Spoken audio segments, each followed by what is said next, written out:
Chapter 4, chapter name is Conditional and Iterative Statements.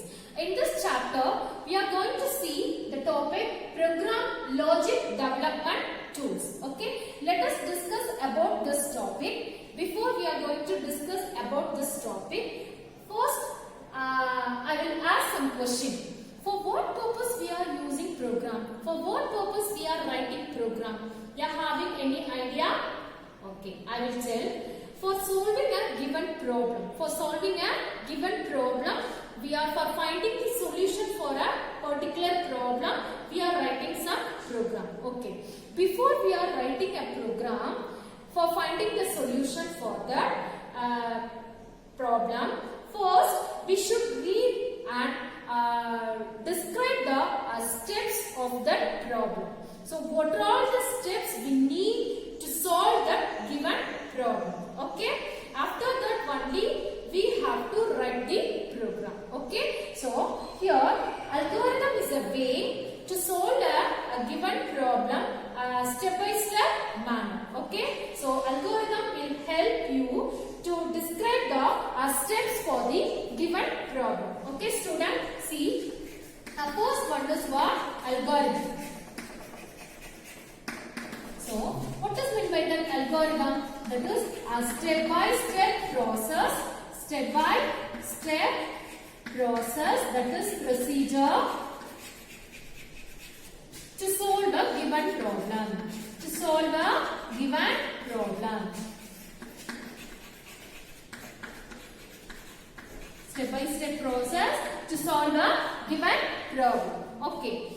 I will take a real-time example. To bake a cake. To bake a cake, rules to drive on the road. So, to bake a cake, some steps we have to follow. So, based on the steps only, we can prepare the delicious cake. Isn't it or not? Okay. That is example. That is real-time example. So, in program wise, I will tell one example to add two numbers. To add two numbers. So, how we can write the algorithm for adding two numbers. Okay. So, algorithm is nothing but what? That is step-by-step procedure to solve a given problem. Okay. So, here example to add two numbers. To add two numbers. Okay. See here, step 1, input the first number. Step 1, input the first number.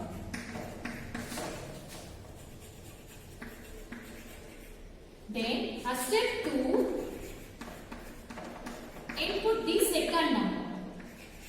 Input second number.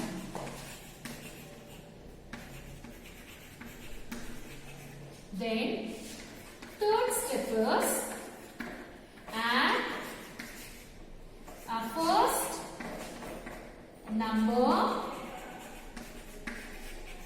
and second number. Add first number and second number and store the result. Store the result into a third number.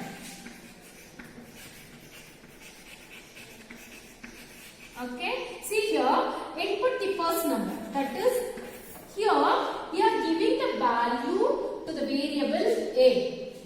Here, input second number B. So, display the result and store the result into the, that is, add first and second number and store the result into the third number. That is variable C. So, final step is what? That is display the result. Display the result. Okay. Display the result. Here we are displaying the value, that is result of the variable C. So, did you understand, student? So, this is the steps to write the program, to write an algorithm to add two numbers. Okay. So, here algorithm is nothing but what? That is step-by-step procedure to solve a given problem. Here I have written an algorithm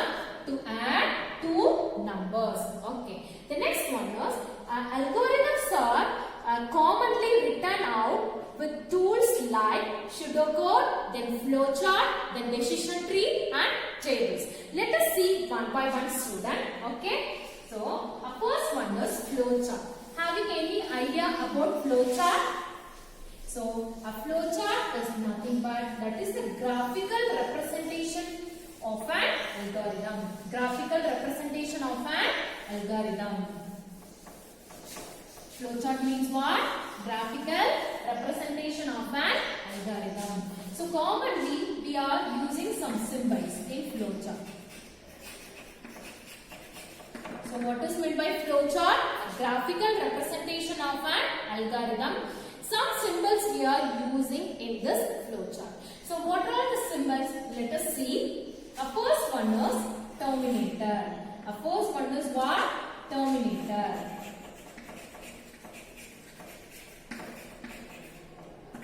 The second one is, I will explain about this symbol one by one, student.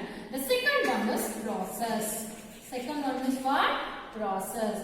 The third one is document. Okay. Third one is document. Then a fourth one is decision. Fourth one is what? Decision.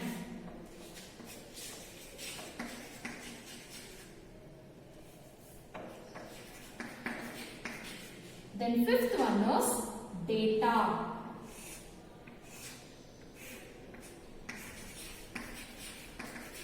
Then sixth one is arrow.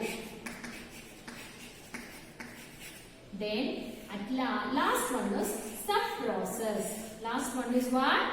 Sub-process.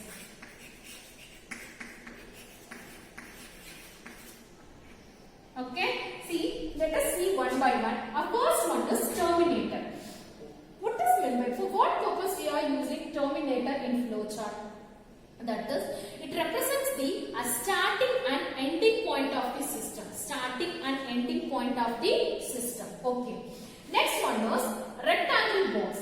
This rectangle box indicates some operations, some computational purpose we are using. For initialization, for calculations purpose, we are using this rectangle box. It indicates the some common operations, like initialization and computation. Okay.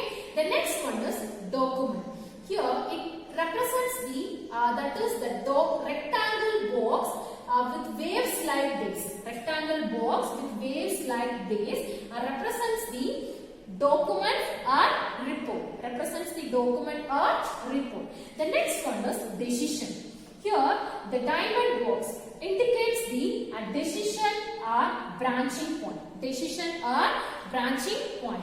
Here the lines coming from this decision, lines comes out from this decision represents the different possible situation. Represents, indicates the different possible situations. Okay. The next one is data. Is used for input and output operations. Input and output operations. That is another way. It represents the information entering or leaving the system. Information entering or leaving the system. The next one is arrow. It indicates the flow of sequence and direction of the process. Here the lines represents the flow of sequence and direction of the process. Next one is sub-process. It invokes the procedure. For invoking some procedure, we are using the sub-process. I will explain this with the help of the one program. How we can draw the flowchart for finding the largest number for the given two numbers. Let us see, student, for finding the largest number for given two numbers. Okay. I am going to draw a flowchart further. Okay. See here.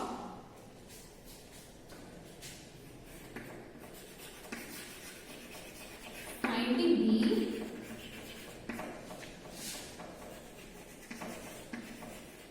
largest number. Finding the largest number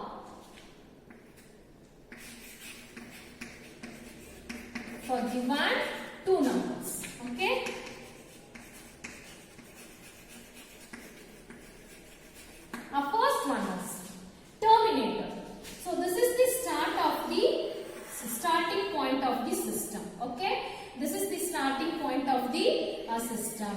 So here we have to mention start.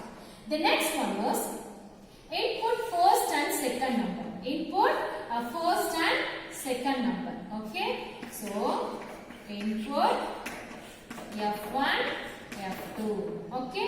Here I am going to read the value of the variable F1 and F2. The next one was I am going to check the condition. Okay. See, is F1 greater than F2?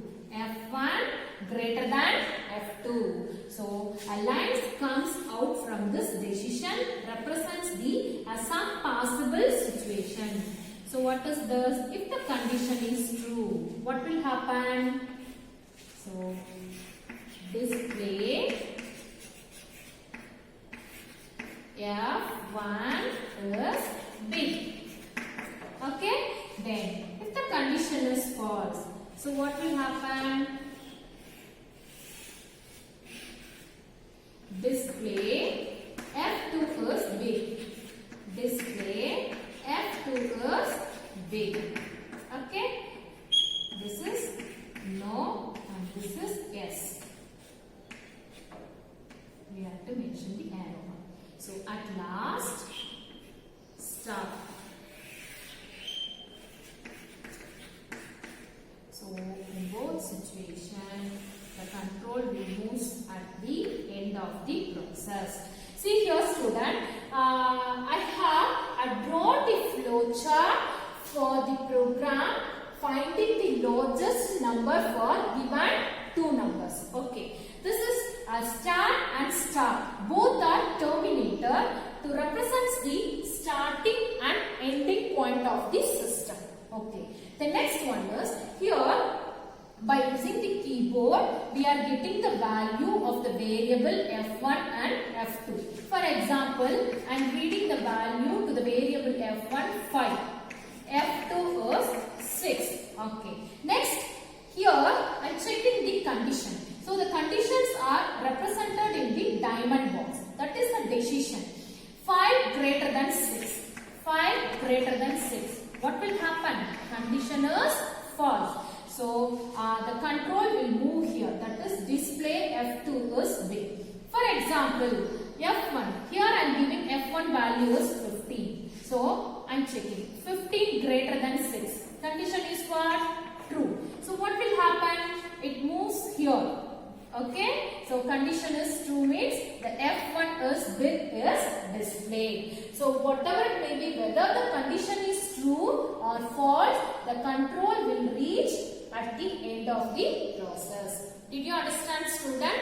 So this is the flow chart for the program finding the largest number for a given two numbers. Okay. The next one is pseudocode. For what purpose we are using pseudocode? I will explain.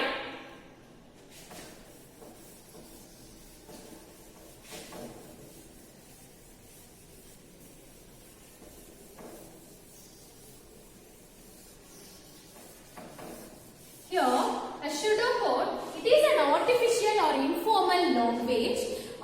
It helps the programmer to describe the steps of the algorithm. To describe the steps of the algorithm without writing any programming language syntax. Okay. So pseudocode is nothing but it is an artificial or informal language. And it helps the programmers to describe the steps of the algorithm without using any programming language syntax. That is general rule. Without using any general rule. Okay. See, I will tell one example.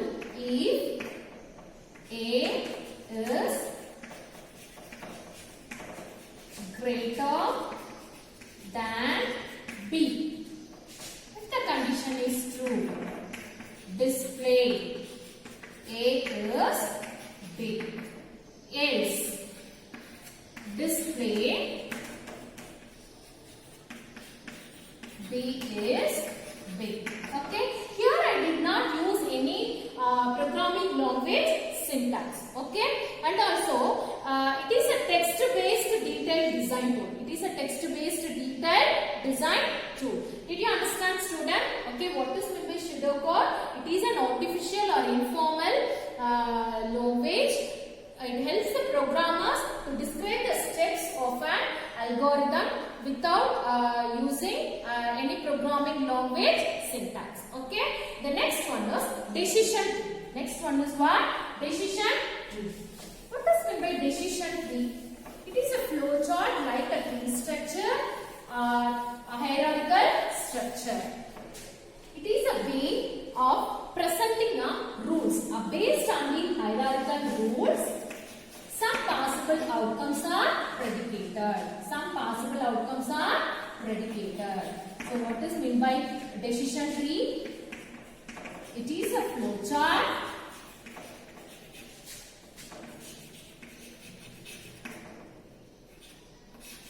like a tree structure. It is a flow chart like a tree structure or hierarchical structure.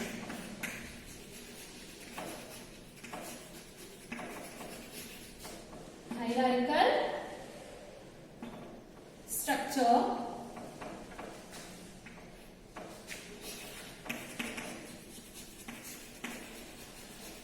okay. See, it is a way of presenting rules. It is a way of presenting rules. So based on the hierarchical structure or sequential structure, some outcomes are predicated. Okay. So I will explain. See here, marks, the students' marks, and that is based on the students' marks. I am going to give some division. Okay. See, marks, the students are getting marks greater than or equal to 75. I am going to give the division distinction. Okay. For otherwise, marks are greater than or equal to 60 or less than 75. So, here the students will get the division first class. Okay. Then, otherwise, marks are greater than or equal to 50 or less than 60. Okay. So, that is, I am giving the division second class. Okay. This concept, I am going to represent this concept by using decision tree. By using decision tree. Let us see, student.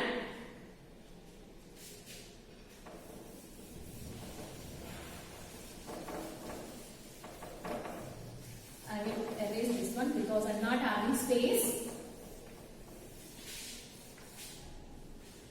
So, our first one is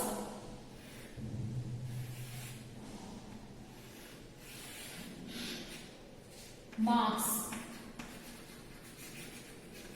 greater than or equal to 75. So, what will happen?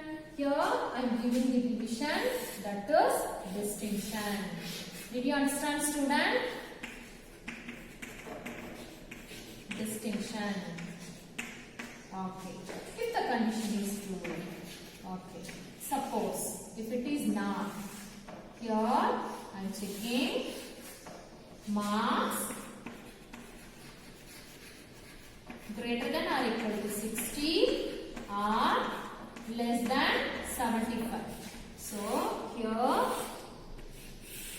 the students are getting the division first class.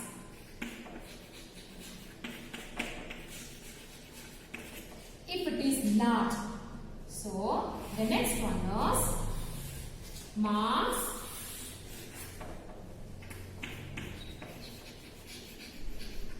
greater than or equal to 50 or less than 60. So what type of division? That is second class. Did you understand, student? So students are getting the division second class. So not having space. See here, I have represented the decision tree for the table.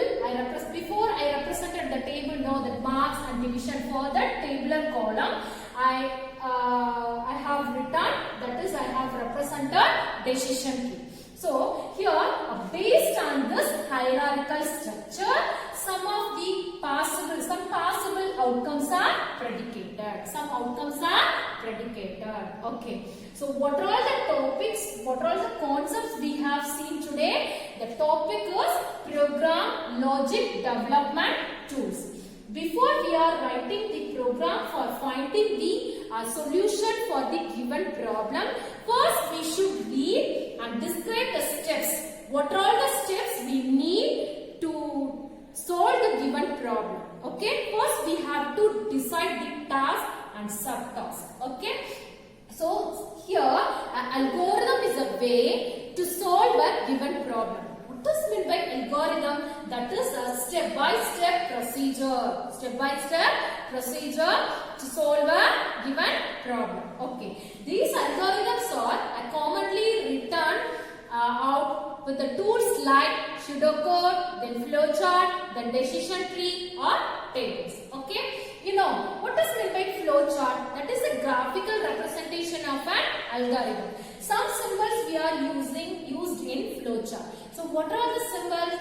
Terminator, process, subprocess, data, arrow, then document. Okay, then decision. The next one is pseudocode. For what purpose we are using? Actually, it is an artificial or informal language. It helps the programmer to describe the steps for developing an algorithm without using any programming language syntax. Okay. The next one is decision tree. It is a flowchart like a tree structure or hierarchical structure or sequential structure. Okay. So based on this hierarchical structure, some outcomes are predicated. I hope you understood my class. Thank you, student.